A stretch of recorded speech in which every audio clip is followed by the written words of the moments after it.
Anton Hansen Tammsaare nimeline kirjanduspreemia anti Järvamaal Tammsaaremail välja juba 49. korda. Anton Hansen Tammsaare nimelise kirjanduspreemia laureaat on Indrek Kohv, Orena London, ära oota midagi. Palju õnne, et mida sellise preemia saamine ühele kirjaniku härrale tähendab? Aitäh! Tõesti olen väga-väga rõõmus. Esiteks sellepärast, et ikkagi Tammsaare nimeline preemia, eks ole. Ja teiseks sellepärast ma vaatasin üle, kes kõik on selle preemia saanud, seal on üliväärikaid ja tõesti mulle ka olulisi autoreid.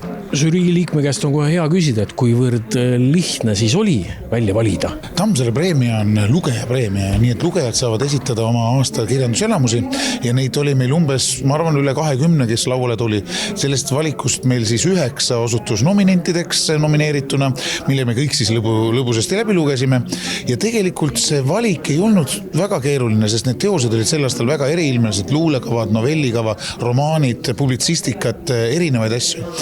Igaüks pani oma 3 kõige lemmikumat ja ilmes, kui kõik 3 kõige lemmikumat oli igalt žüriiliikmelt paberile pandud, siis korraga ilmes, et ühe autori teosed oli seal kõige rohkem.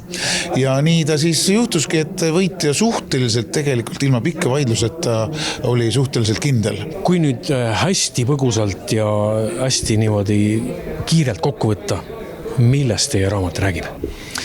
See raamat räägib ühtaegu minu vanaisast, mu lapsepõlvest ja Nõukogude okupatsiooni ajast, sest me olime vanaisaga ju mõnda aega nii-öelda kaaskodaanikud, elasime samas riigis ja seda ma siis üritan meenutada.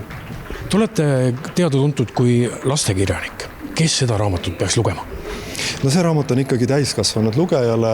Olen ise mõelnud, et võib-olla oleks see huvitav noorele täiskasvanule, kes ei tea õieti midagi ja ei saagi mäletada midagi Nõukogude ajast, aga üldiselt vanuse piirangut ma sellele ei seaks.